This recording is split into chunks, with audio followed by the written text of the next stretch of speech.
Member of parliament और member of legislative assemblies, विधायक और सांसद की बात, इससे और एक पोस्ट भी आपके पास है।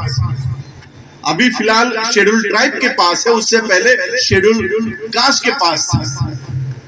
रामानंद कोविंद जी इस देश के राष्ट्रपति होते हुए वो जगन्नाथपुरी के मंदिर में नहीं जा सकते थे, और अभी के द्रौपदी मुर्मू भी अभी भी उनको मंदिर में प्रवेश नहीं दिया गया।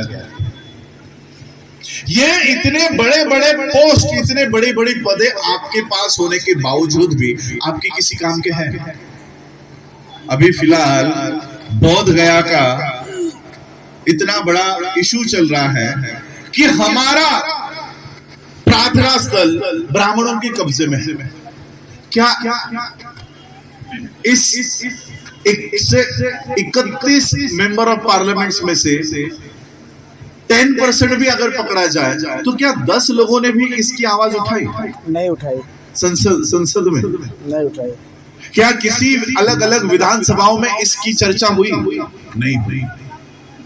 बिना सामाजिक न्याय की लड़ाई, बिना आर्थिक न्याय की लड़ाई लड़े हुए हमने डायरेक्टली तीसरे पायदान की लड़ाई शुरू कर दी, और अब ये तीसरे पायदान की लड़ाई हमने जीतने के बाद वो लड़ाई हमारी किसी काम की नहीं, किसी काम की नहीं रही।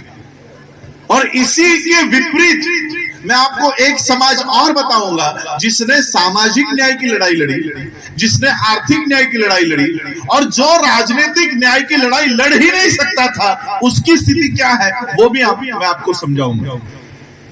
सामाजिक न्याय की लड़ाई लड़ना मतलब क्या है? बहुत सारे लोग समझते होंगे सामाजिक न्याय की लड़ाई मतलब क्या लड़ना है, कौन सा पत्थर हाथ में लेना है, कौन सी लाठी हाथ में लेनी है। सामाजिक न्याय की लड़ाई मतलब क्या? सामाजिक न्याय में शब्द आता है समाज। समाज, इस समाज शब्द का अर्थ बाबा साहब अंबेडकर जी ने एनिहिलेशन ऑफ कास्ट, ये बाबा साहब अंबेडकर जी के भाषण में समझाया है। समाज का मतलब उसी समय उस समूह को समाज कहा जाता है जिसमें जातियां नहीं होती। भैया अब मुझे बताओ, क्या आप समाज हो? क्या आपने इस भारत में एक समाज खड़ा किया है? क्या आपकी जातियां खत्म हो गई हैं? नहीं। आज आप लोग बुद्ध को मान रहे हो, मैं बुद्ध को मान रहा हूं, इसलिए कम से कम हम लोग जाति भेद नहीं मानते। वरना अगर आज हम जाति भेद मानते, मेरी जात महारों की, आपकी जात चमारों की, तो क्या किसी महार को सुनने के लिए चमार दिन भर बैठे रहते हैं? इसका मतलब आप में कुछ बुद्ध का अंश आने लगा है। आप बुद्ध को मानने लगे हो, इसलिए तो आप मुझे सुन रहे हो, वरना तो आपकी और मेरी जाति भी एक नहीं है। जाति एक ही है, नाम अलग अलग है। महाराष्ट्र का जो चमार है वो उत्तर प्रदेश का, महाराष्ट्र का जो महार है वो उत्तर प्रदेश का चमार हो जाता है, वही आंध्र में माला बन जाता है। ब्राह्मणों ने हम लोगों को ऐसे विभाजित कर रखा हुआ है कि हम एक राज्य के तो छोड़ो, अलग अलग राज्य के लोग भी इकट्ठा नहीं हो सकते।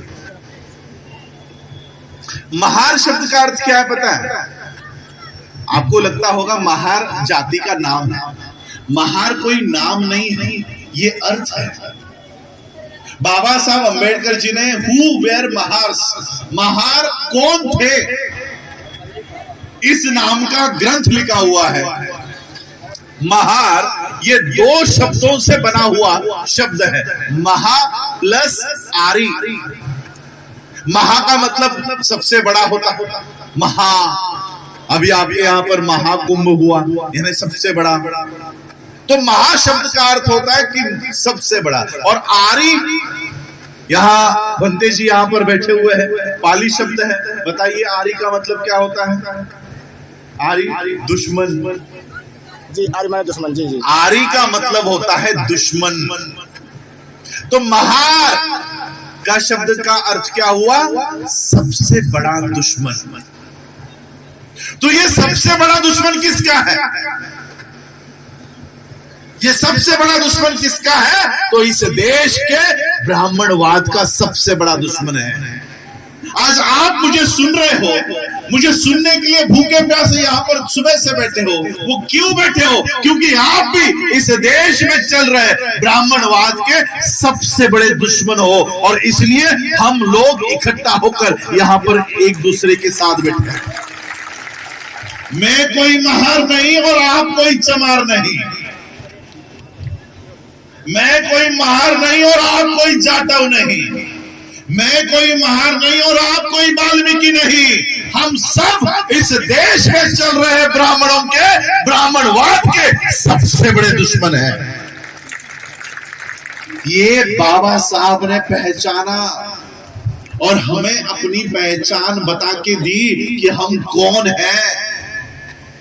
हम हैं कौन? हमारी सामाजिक न्याय की लड़ाई यहां से शुरू होती है कि हम हैं कौन। आइडेंटिटी, पहचान। अगर तुमको तुम्हारी पहचान ही मालूम नहीं है तो लड़ोगे किससे? आज आपस में ही क्यों लड़ रहे हो? चमार वाल्मीकि के साथ लड़ रहा है, चमार जाटव के साथ लड़ रहा है। क्यों? क्योंकि आप आपकी पहचान भूल चुके हो, आपको आपकी पहचान भुला दी गई है, और इसलिए हम आपस में लड़ रहे हैं। और 3.5% के लोग 90% के 90% लोगों के ऊपर राज कर रहे हैं। ये इसलिए वो राज कर रहे हैं, और इसलिए बाबा साहब ने न्याय के पायदान पर